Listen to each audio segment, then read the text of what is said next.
waxaa maanta dalka Djibouti ka furmay shirweynaha saddexaad ee Akadeemiyad Goboleedka Afka Soomaaliga ee AGA.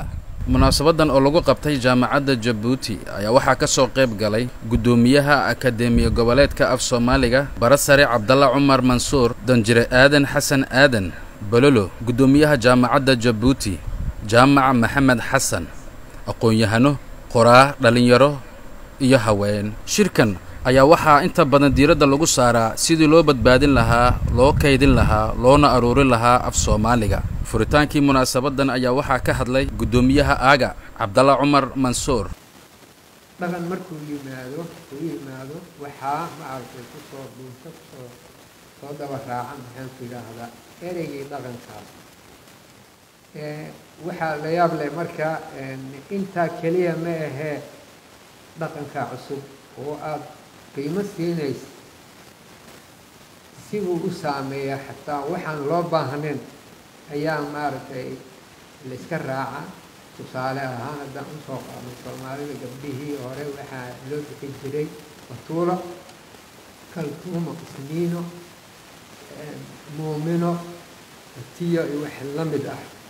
marka faranjiga noo yimid oo aan ragnay in maaragtay waxoodii aan qiimo siinayno waxaan bilaabnay sterling, barlin, England ayaa waxaa loo noqday. laakiin haddii aan u bixino maxaan ku yiraahdaa qoryooley ama isku shuban aan u bixino waa ceeb.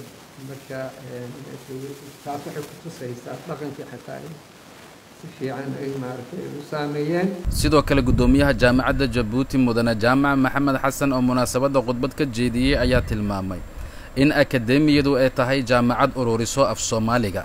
salaam baan madaxweynaha diiga sidaa, salaamtaan iga gudooma oo mahadsantiin.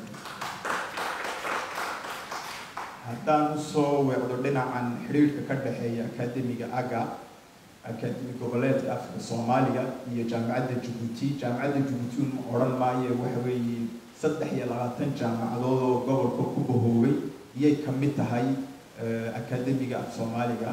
Allah yarxamo Professor Afrax markii uu xaggan yimid 23 jaamacadood iyo 22kii kula saxeexay xaggan heshiis.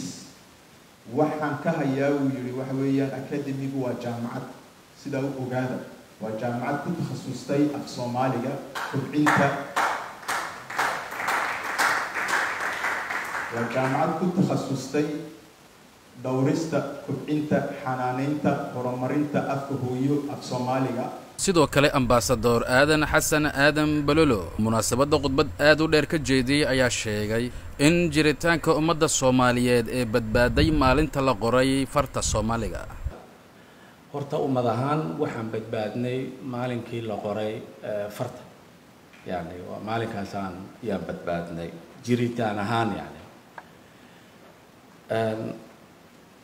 habase noqotee intii ay dowladdii qortay jirtay qoraalka far Soomaaliga iyo ku camalfalkiisu ma dhaafin dalkii Soomaaliya, loogamana gudbin heer au yeesho af Soomaaligu maktabad ama se buugaa ku filan oo muddo soo qornayd oo tifaftiran. haddaba afka qoraalkiisa kolka laga yimaado 90kii wixii ka dambeeyay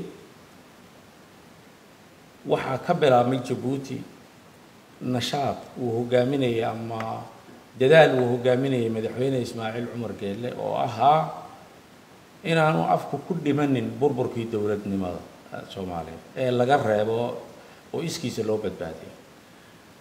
marxaladaas waa marxaladda la qoray buugaagtii ugu badnayd ee af Soomaali lagu qoro. yani burburkii wixii ka dambeeyay ayaa ay maktabadu yani buugaagtu ama ha saxnaadaan waxa ku qoran ama ha qaldanaadaan waxa ka daba tegaya cid aqoon-yahanka ayaa saxaya oo ka daba tegaya. laakiin inaan yeelano maktabad iyo buugaag dee loo noqon karo marxaladaas ayay maaragtaan ayay samaysatay. Abdul Jabbaar Sayfuddin, warbaahinta qaranka, Djibouti.